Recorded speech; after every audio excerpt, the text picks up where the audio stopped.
എല്ലാ ദിവസവും അതിരാവിലെ ദൈവത്തിൻ്റെ തിരുവചനം ഭാഗ്യവചനധാരയായി നിങ്ങളിലേക്ക് ഒഴുകിയിറങ്ങുന്നു. ഭാഗ്യവചനധാര എന്ന ഈ ചാനൽ സബ്സ്ക്രൈബ് ചെയ്യാത്തവർ ഇന്ന് തന്നെ സബ്സ്ക്രൈബ് ചെയ്യുക. ഞങ്ങൾ അപ്ലോഡ് ചെയ്യുന്ന തിരുവചന സന്ദേശങ്ങൾ യഥാസമയം നിങ്ങൾക്ക് ലഭിക്കുന്നതിനായി ബെല്ലൈക്കൺ അമർത്തുക. ദൈവം നിങ്ങളെ അനുഗ്രഹിക്കട്ടെ. ത്രിയാക ദൈവത്തിന് സ്തുതി. ഏവർക്കും ക്രിസ്തുയേശുവിന്റെ ധന്യനാമത്തിൽ എന്റെ സ്നേഹവന്ദനം. വിശുദ്ധ മത്തായി എഴുതിയ സുവിശേഷം 5-ാം അധ്യായം 13-14 വാക്യങ്ങളിൽ യേശു തന്റെ ഗിരിപ്രഭാഷണത്തിൽ ശിഷ്യന്മാരോട് പറയുന്നത്, നിങ്ങൾ ഭൂമിയുടെ ഉപ്പാകുന്നു. ഉപ്പ് കാരമില്ലാതെ പോയാൽ എന്തെന്നുകൊണ്ട് രസം വരുത്താം. പുറത്ത് കളഞ്ഞിട്ട് മനുഷ്യൻ ചവിട്ടുവാനല്ലാതെ മറ്റൊന്നിനും പിന്നെ കൊള്ളുന്നതല്ല. നിങ്ങൾ ലോകത്തിന്റെ വെളിച്ചമാകുന്നു. ലോകത്തോടുള്ള ബന്ധത്തിൽ ശിഷ്യന്മാരുടെ സ്ഥാനം എന്തെന്ന് ഉപ്പിന്റെയും പ്രകാശത്തിന്റെയും സാദൃശ്യത്തിലൂടെ വെളിപ്പെടുത്തിയിരിക്കുന്നു. ജീവിതത്തിൽ ഉപ്പും വെളിച്ചവും ഒഴിച്ചുകൂടാൻ പാടില്ലാത്തതും വ്യത്യസ്തമായ ധർമ്മങ്ങൾ നിറവേറ്റുന്നതുമാണ്.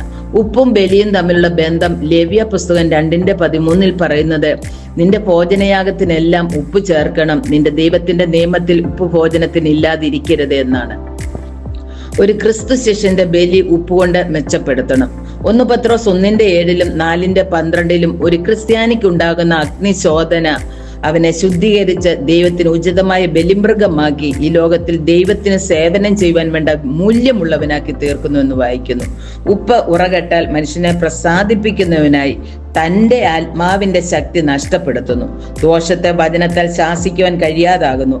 മാതൃകയാൽ ക്രിസ്തുവിനെ ഉയർത്തുവാനും സാധിക്കാതെ വരുന്നു. അപ്പോൾ അവൻ പ്രയോജനമില്ലാത്തവനും പുറത്തു കളഞ്ഞിട്ട് മനുഷ്യൻ ചവിട്ടുവാനല്ലാതെ ഒന്നിനും കൊള്ളാത്തവനുമായി തീരുന്നു. ത്യാഗോജ്ജലമായ ശിഷ്യത്വം രസമുള്ള ഉപ്പ് പോലെയും വില കൊടുക്കാത്ത ശിഷ്യത്വം രസം നഷ്ടപ്പെട്ട ഉപ്പ് പോലെയുമാണെന്ന് യേശു വ്യക്തമാക്കുന്നു. 2 ശമൂവേൽ 12:7 നാഥാൻ പ്രവാചകൻ ദാവീദിനോട്, ആ മനുഷ്യൻ നീ തന്നെ. പാപം ചെയ്ത ദാവീദിന്റെ മുഖത്ത് നോക്കി അവന്റെ തെറ്റിനെ ചൂണ്ടിക്കാണിക്കുവാൻ ധൈര്യം കാണിച്ചു.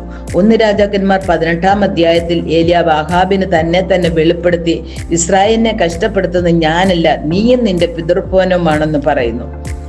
യോഹന്നാൻ സ്നാപകൻ പുതിയ നിയമത്തിൽ ഹെരോദാവിനോട് അവന്റെ തെറ്റിന് നേരെ വിരൽ ചൂണ്ടുവാൻ ആർജവത്വം കാണിച്ചു. നാമും സകല തെറ്റിനോടും ലാഘവത്തോടെ പെരുമാറുന്നവരും പാപത്തിന്റെ വഴികളിലും സന്തോഷിക്കുന്നവരുമല്ലേ?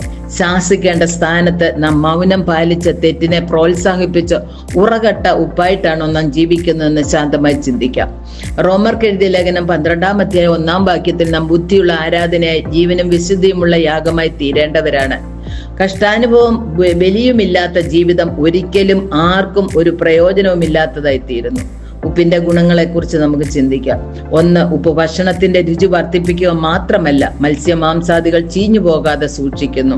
ഇതുപോലെ യേശുവിനെ പിൻപറ്റുന്നവർ മനുഷ്യ സമൂഹത്തിന്റെ ഗുണം വർദ്ധിപ്പിക്കുന്നതോടൊപ്പം സമൂഹം ധാർമ്മികമായി അധപ്പതിച്ചു പോകാതെ നോക്കണം. 2.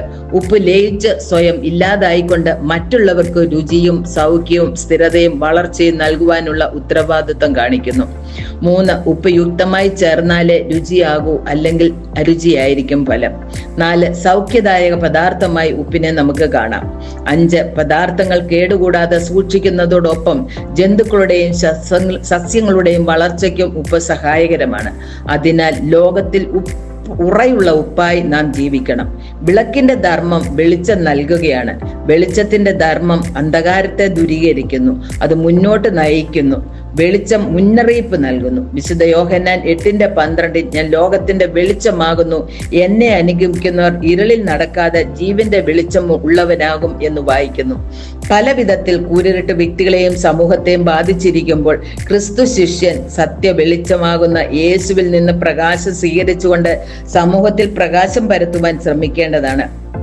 നമ്മുടെ ഓരോരുത്തരുടെയും കർത്തവ്യം ഇതാണെന്നുള്ള ബോധ്യത്തോടെ ജീവിക്കുവാൻ നമ്മൾക്ക് ഓരോരുത്തർക്കും സംഗതിയാക്കട്ടെ എന്ന് പ്രാർത്ഥിച്ചുകൊണ്ട് എൻ്റെ വാക്കിൽ നിന്നും വിരമിക്കുന്നു. ദൈവം നമ്മെ എല്ലാവരെയും അനുഗ്രഹിക്കട്ടെ.